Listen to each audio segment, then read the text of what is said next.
Hello, hey, welcome to another episode of bAw Uncensored. We hope you're well. Sonia, Rumbi here, and Larissa, the team behind the Black African Woman. And if you're joining us for the very first time, the whole idea behind bAw Uncensored is basically our WhatsApp group chat coming to your screen with slightly more organization and hopefully less spice. And for those Hopefully. Unlikely being the key term.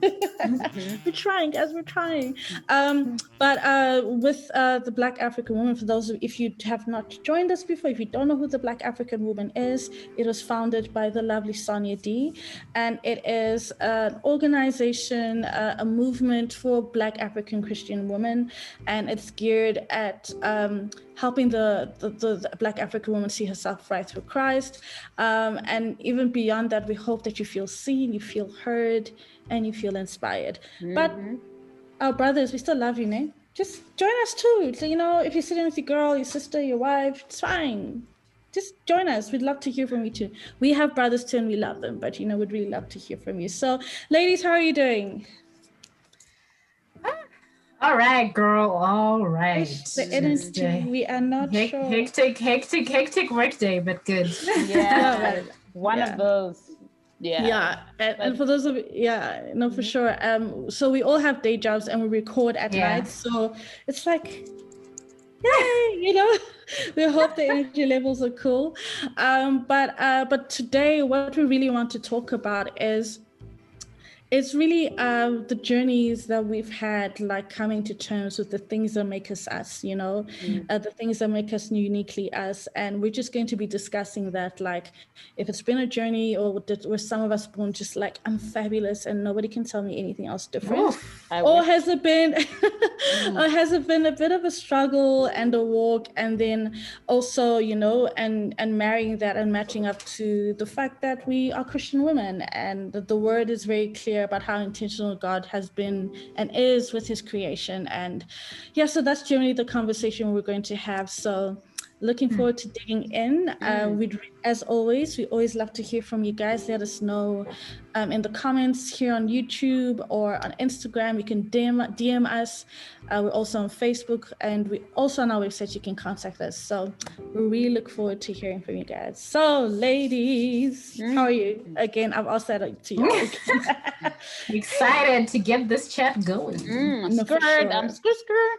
Yeah, right? A little bit. Yeah, it's not easy. So, pick one. Can you pick one physical or one physical attribute or one thing about your personality that makes you Sonia, that makes you Rumbi? One physical aspect and one thing, character, personality-wise, that makes you. Yeah. Okay. So physical, I would say it's a combination. It's my lazy left eye and my gap in my tooth. That's it's so unique to me. I don't think I have not come across someone with a weak eye and a gap in their teeth. And then personality-wise, I would say my calmness. That's what people always pick up. They're always like, you're so calm. Like literally. Either people who've known me forever or people who've just met me. I always describe myself this way, like when you see a duck and it's floating on the river, it's like calm say, and like... Who's saying you're calm? Because I also know at the same And then underneath, the legs are... I can relate. That's true. Yeah. That's very true. Why are you like this? Yes, No, I'm talking to Rumbi. Okay. Well, I mean, I guess I've known you for long, and I suppose, yeah. So that's me. Awesome. And then for you, Rumbi? I think my physical attribute is probably the cleft that's under my nose. I got it when I was like, how old? Like 2, 4? Oh, you weren't born with it? About 4, yeah. She fell. I didn't and know I hurt that. myself. Yeah. That I think is very distinct. And my cheekbones, I think. Fun fact, when I was young, I used to hate my cheekbones. I thought they were too sharp. And I used to try to like rub them to be like flatten out because but now I'm like, thank you, Jesus, for not getting rid of them. Yeah. That's so interesting. You definitely got to dig into that. You know, guys, you prep these questions and you never think about actually answering them. This is what I do. So, but we out here, we waiting. Mm-hmm. And then personality, physical, and personality. Oh, personality. Sorry about that. I was jumping. Sorry, love. And physical. Also, my collarbone.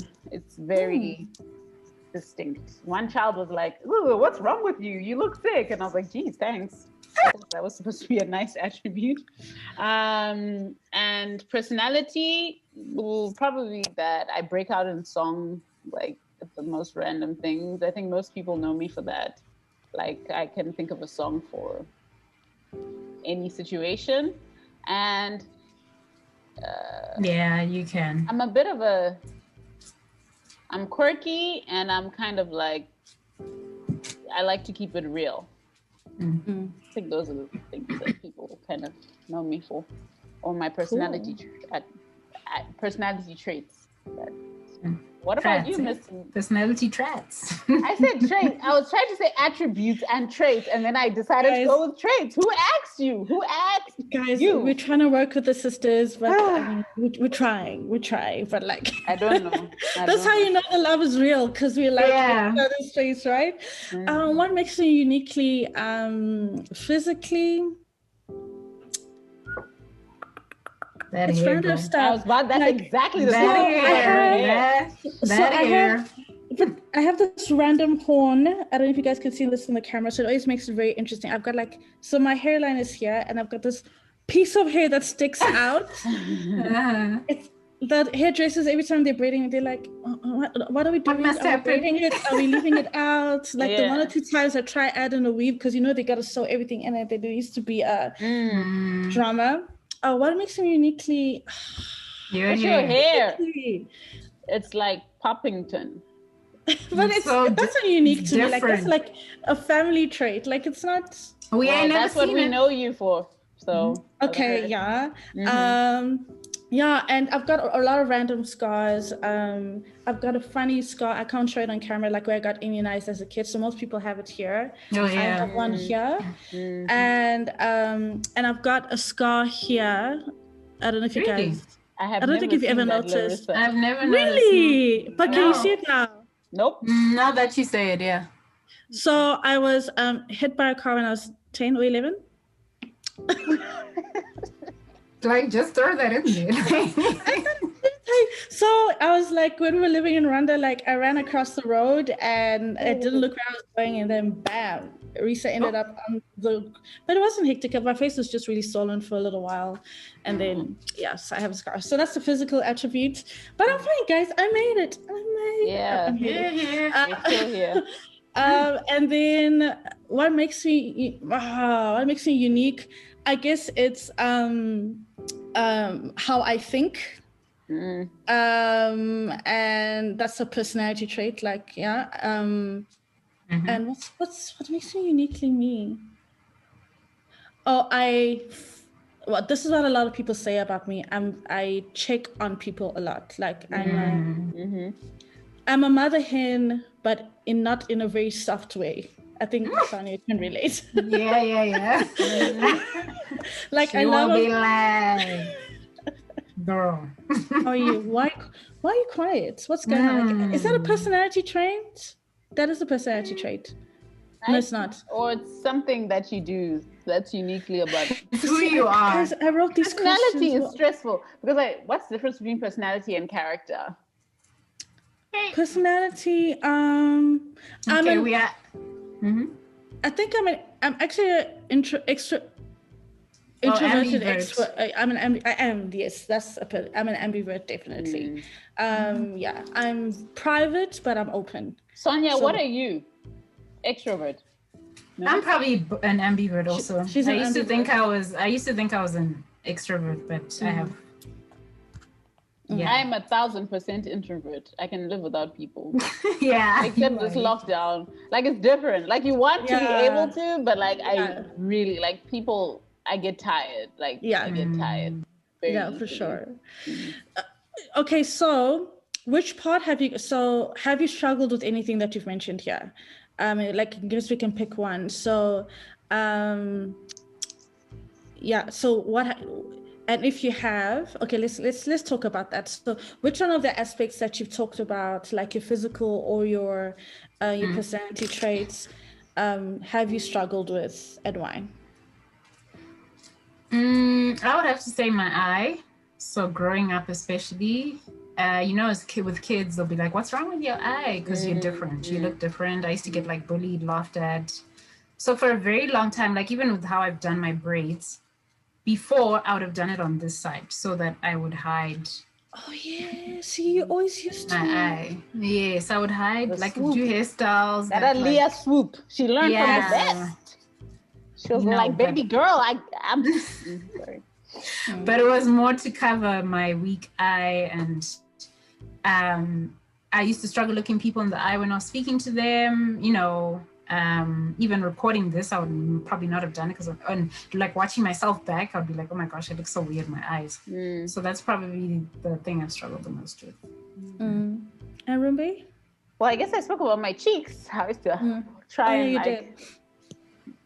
I don't know what I was doing. I really like, no, they're too sharp because like it looked weird. Like none of my friends had it, or it was just like, why? And I just really, even the cleft here, it's kind of like I knew I didn't have there was nothing I could do with it. But like, I think it changed my smile. And sometimes when I see my profile, I do not like my side profile because there's a bit of that dent going in there. Yeah. It's fascinating. Yeah. What have I struggled with myself physically? Honestly, it's never been anything specific, but it's always been anything that makes me stand out. I haven't wanted it in that moment. Because I like to, as much as I'm an extrovert, I just like, can I just like be? So growing up, my height, I'm a tall girl, not for where I'm from, but because I grew up outside of Rwanda, so always the tallest girl in the class, man, all the way through. I'm really not that tall, guys. I'm like, I think just about 1.7, and that's not tall where I'm from originally. Where we come from, that's tall. So it would either be my height or my complexion, because of where I grew up, the countries I grew up in, they're more fair complexion, my friend. Complexion. And it's not like I necessarily like didn't like my complexion. It's just that it was different. Everything that made me stand out, my height, my complexion. I remember one time I was in primary school, my hair, don't get me started on my hair. Because I think what the standard of beauty was, and guys, everything about me was just not what everyone was. So my hair didn't look like anyone else's. Like it couldn't do what everyone else was doing. Like, it was either the black girls and then how their hair looked, and my hair is like pitch black, and girls have brown hair, and so like the color of these braids is the color of my hair, what was it? The girls I grew up in Swaziland, Eswatini. The pretty girls were considered colored girls, and they obviously had longer hair. So I did not have that hair, so it's always the things that colorism. And it's never overt, but you realize, my family doesn't look like anyone here, and I certainly as a girl do not look like most girls around me. And it's not anyone's fault, it's the environment that you're in, and being a foreign girl, you stand out and you don't always want to. But my next question though, guys, is, so has the dialogue, just in terms of the things that you like, why am I like this, or why do I look like this, or why is there this thing about me? Is it because of what you've been telling yourself, or has it been influenced by the external chatter dialogue? If you guys think about it, the things that have always been like, why is it, is it because of what you think and feel about it, or is it because of what people have been telling you about it? Remember? You. Are we going in order, or must I start? No, whoever. Yeah, whoever. I think for me, it definitely was internal, because people didn't look like this or didn't have this thing, or now the scar isn't so evident. But when I was young, like, oh, what happened there, type of thing. So it was like, oh gosh, something wrong with me. I think, yeah, that was a big thing. But you touched on something, and I should have actually touched on it. It's like skin tone, like being dark. You know, I grew up, I was the darker one. Like my sister and I, you can tell she's lighter than I am. And you see, and I would see that play out. I was an introvert, it was awkward. And like, even within family settings, like cousins would like run to play with her. And I'll just like be trailing along, like, who won't choose me? And it would be like the one who lost had to play with me, stuff like that, you know? So there's all that, and that's in family dynamics, let alone societal, right? So it was definitely internal for like some of the scars I had, and then external for like my complexion. I was darker, I was chubbier than my sister. I, you know, was awkward. My style was trash when I was young. Like, there's so many things. Ruby has never had trashy style in her life. Exactly. Like 1000%. Sonia used to look at me and be like, why do you dress like an old person? Like she legit. Well, you're advanced in your, what you call it? You were years ahead of yourself. Style and her expression. But it's things like that kind of played. But at the same time, I just always kind of knew I was different. And I think that's going into, as I've grown and developed as a person, I've kind of just been like, yeah, well, this is who I am. And so I think it's been a blessing and a curse.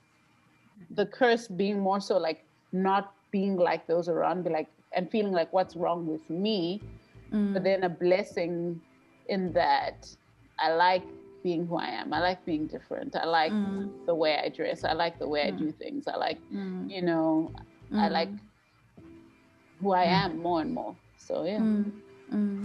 Okay. I would say mine were probably more external. So like I said, with the eye thing, it's other kids. I remember I even had a fight with someone else I consider my close friend in primary school. And like, then she went for my eye and she was like, that's why you're weird or something like that. Anyway. Children. Ooh, low blows. The gap, not so much, actually, especially in my older age. I'm told it's very attractive, you know. And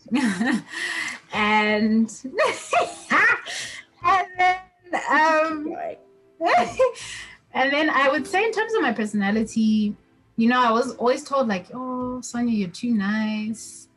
You're just too nice, man. And I actually took that to be a very bad thing. And I hated it for a long time. I hated the fact that I was softer. I was more gentle. Soft-spoken too. Yeah, more soft-spoken. Like I tried to be hard. Like even in last year, I went to the extreme. And it just felt... Girl. It just felt so unnatural. It just was not me. So I would say certainly external voices that I then internalized. Yeah. Then you, Larry? I think, yeah, it's external that became internalized because, yo, guys, you know, there's so many. At some point, I was like, but God, really? I've been far in my own life, my whole life, wherever I've lived. I'm taller than a lot of people. I'm darker. I'm also my religion. I'm Adventist, like, and as in I grew up Adventist. I'm Adventist now, and also the country I come from, it's got a really crazy political history. Like there's so many things. I'm like, this profile, God, really, this is a lot. Like it's really a lot. Like when you list the things, and I think that's why, you know, I don't know, I haven't always been this extroverted actually. I mean, you know, I haven't, because I've always just been like, yo, can I just like be in class, varsity, I'd be at the back. Like you never can hear Larissa speaking out or asking questions or anything. It's generally been a journey to that because, you're not realizing that how you grew up in your home. Like I grew up in a home where we always had conversations, the dinner table, the breakfast table. Sonia's seen my brothers and I, we're just like, you know, and then you get out into the world and it's like, you talk too much. So it's always this external that becomes internal, and then you're like, oh, is there something wrong with me? And I think as women, your 20s are for, excuse me, I find that in your 20s, you're trying to like run away from the things that so you just try going yourself and not like express that stuff way too much. Like, and you're just like, why is this every physical personality trait, everything about me, it's always been, or you are even when we went back home, we were still kids who stood out because we didn't talk like everyone else. We didn't speak our home language. So I got bullied in primary school. So like, there's so many things that have happened to me because I'm not what the archetype is. But I think now I've accepted it. It's like, okay, God, this is what it is. And I've accepted that I'm different and it's okay. I'm strange. I'm weird. It's fine. So that's really sort of been the journey. But I think just to segue into the next question, like, how have you guys, I obviously sort of got into that with me. How have you navigated like feeling that way, feeling weird about things you can't change about yourself? You know, I mean, obviously there are vices that, you know, if there's we all have vices, you know, we all have vices. Maybe I'm a procrastinator. That needs to change. That's definitely something, you know. There are things about there's always something you need to grow from and change from. But then the things which is interesting, the things that we struggle with are things that we can't change about ourselves. So, I mean, what's been your experience navigating that? I think, like I sort of alluded to, I really just was like, why? Like you, I would be like, why, Lord? Like, you know, the reason my eyes like this is because I had cancer at two years of age, and I had to have an op to take it out so that the cancer wouldn't spread. So again, I didn't choose it. I didn't choose to have a different eye. And also again, like my whole nature, my empathic nature, my gentle nature, it's inherent in me, and also was informed by certain experiences I had as a child, things that were out of my control.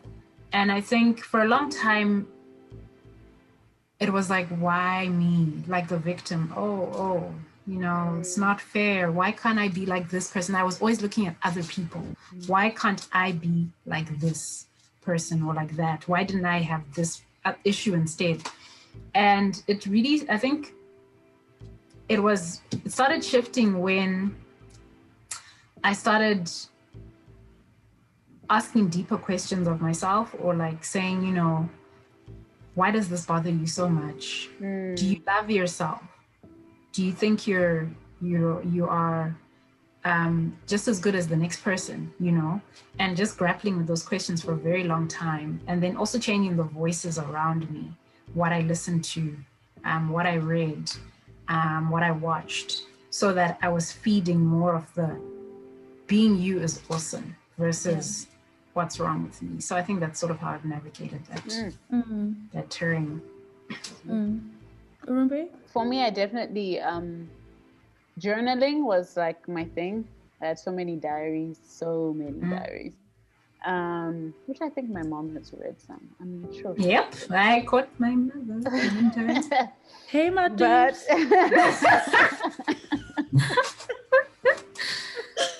So definitely all that teen angst or whatever was poured out in pages and pages. I listened to music. I had unhealthy habits. I used to comfort eat a lot. Especially when I was alone, felt like I wasn't misunderstood and like people didn't get me. I just like eat. So that was a vice. You're talking about vices, Larissa. And then I think at the same time I found outlets. So I found outlets in performing, even though I was myself around other people. I was in choir and I'd get on stage. I did public speaking. I did drama, and that was you did so much more than me, actually. Yeah, I did a lot in the art space. I was more sports. Yeah, because I was not good at sport. Though I did volleyball and I did athletics because we had to at school. But yeah, I found those outlets. Those were the spaces that I could kind of express myself and be safe and feel like I could be myself. So I didn't really care. And people always would be surprised to see me on stage or doing things. And it was just like, yeah. And I found gradually, especially in high school over the years, people came to respect me. Like people who would maybe typically have bullied or, sidelined me. We developed, cordial relationships and some friendships. So it was kind of like people seeing like, she's not going to change for us. She's still herself. And so it's like, it is what it is type of thing. So I think there's that. I think there's having my, my mom who poured into me. She always made me feel like I was beautiful. I've said this before, that she's called me her black beauty, just to like reinforce that. She used to come to my defense, like when, family would, or other people would be like, oh, you're fat now. And she's like, no, she's actually, lost weight. So she was my champion. And I think it's very important to have your champions in your corner. And I think that was crucial, at such a young age to have that support. And I just allowed myself to explore a bit. And I never inhibited that different side of me so much. I just went where I felt welcome. Actually, something very interesting, just popped up for me when you said that. Between me and my sister, I've probably struggled the most to believe that I am beautiful and that I am, like, with my confidence. And it's so interesting because I think because I was the one who was fairer and slimmer, it was automatically assumed that I knew that I was beautiful or I was the attractive one, but I didn't. And I think having our mother tell you that was really powerful. It really built a strong foundation for you as a person, where I then had to draw from wherever to really believe it for myself. I found that so interesting. Sorry, that just really came up for me. And I think it's really important for parents or to speak into each child. Navigating for me, I think it's really a struggle for me because I think I accept the things that make me peculiar. I think I just had to come to some point of acceptance because I can't do anything about it. I spend so much time like hiding. I feel like I've wasted a lot of time because I second guess so much, especially of my non-physical things like the way I think and because a lot I don't know it's such a thing for me, but I constantly got a lot of messaging that yo, be a girl, be quiet, sits, and not from my family, but just outside church spaces, work spaces. I was always the younger one, by a mile. So whenever I'd walk into rooms, I have millions of questions, but I've always felt like you are not qualified to speak in this space,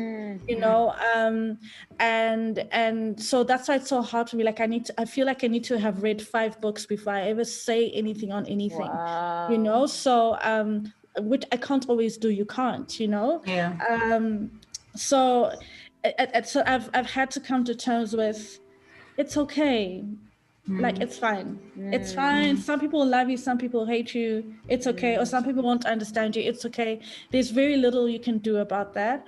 And to be honest, it's very interesting. Suddenly being a Nubian queen is cool. Yeah. Wild. Wild. This has happened very recently. It's so recent. Like sometimes I'm like, Lupita, shout out to you, thank you, girl. But like it's like a lot. Like I think it's Lupita Nyong'o, Scotty Beam, gorgeous. Who's Scotty Beam? I do not know. She was first on Hot 97. I'll send you pictures of her. But and now she's got a podcast with a whole bunch of other women. Is she there's also Gia Peppers, also like beautiful brown skin Hispanic. Girl. She's Hispanic. There's a lady who's Hispanic, but like black. No, so she used to be a producer on the radio show. She was never a presenter, but she was an intern. She lived.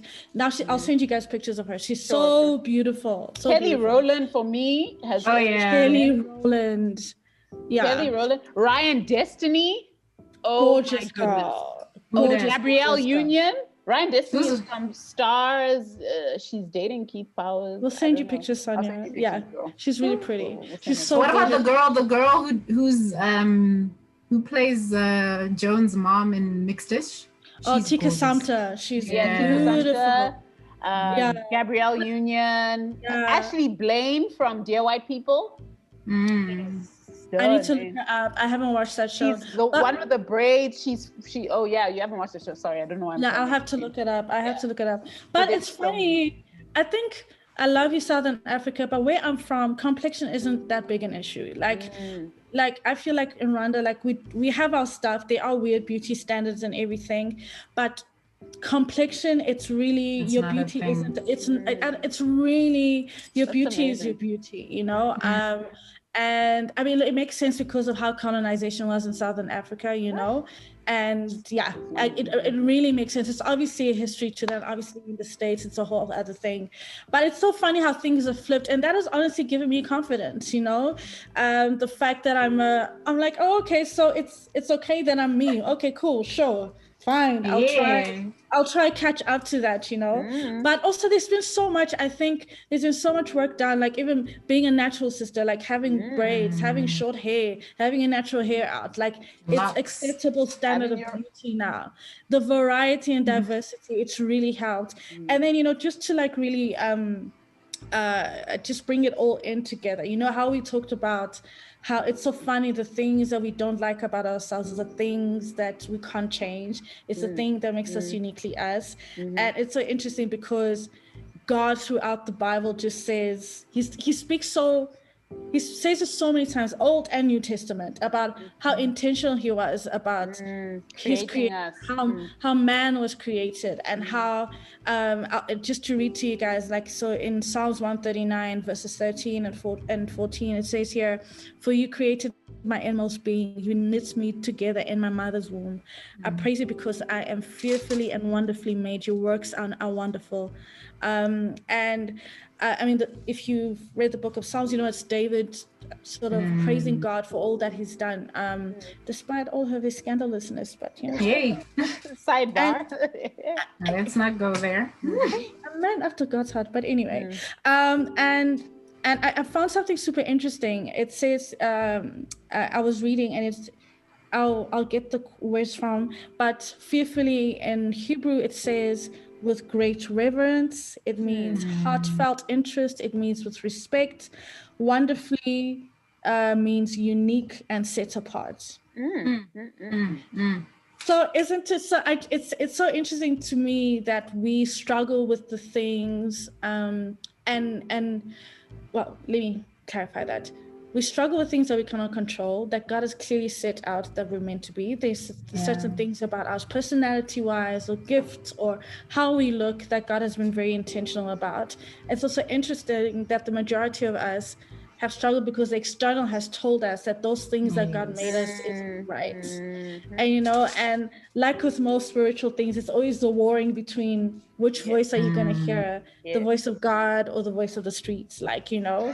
I mean, the streets is talking. Whoa, hey. I mean, and it's the streets, right? It's the person you meet on the streets. It's sometimes your family, the people you come across outside of you, you know. What do you guys think about that? Yeah, man. What more? I think you could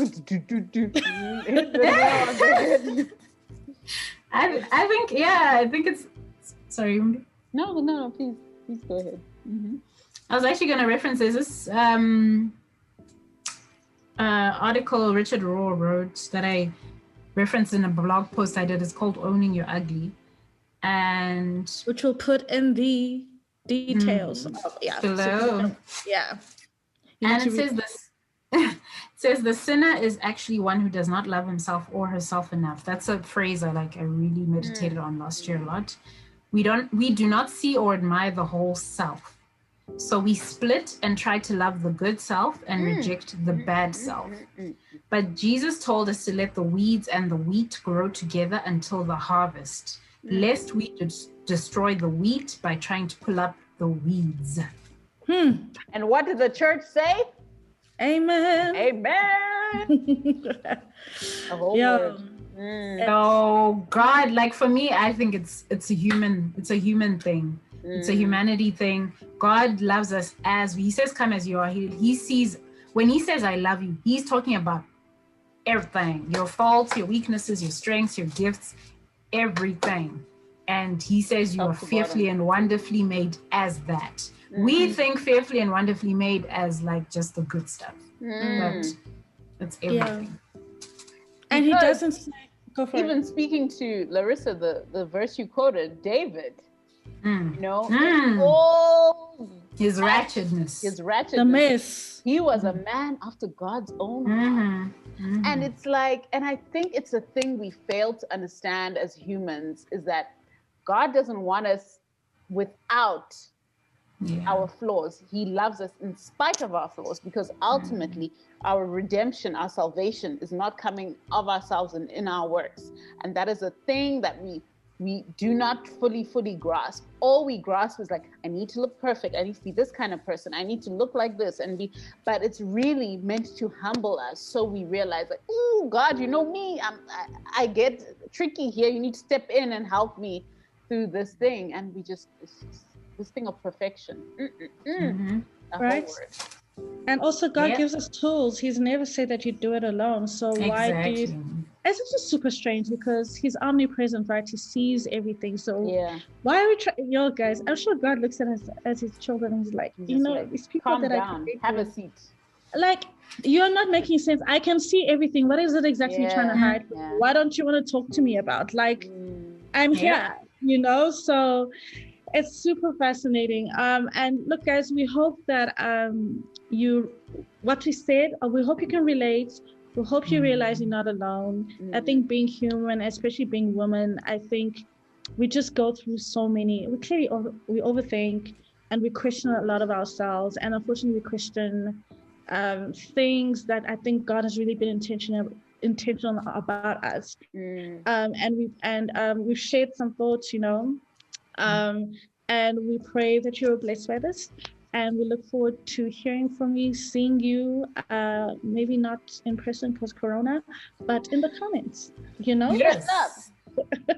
What do you struggle with? What are you struggling with? Like, what is the thing that makes you that you wish you didn't have it, or you wish you could change? And or have you come to terms with it? And what's that journey been like? We'd really love to hear from you. See you next time. God bless. Take care. Bye. Bye, everybody. Bye.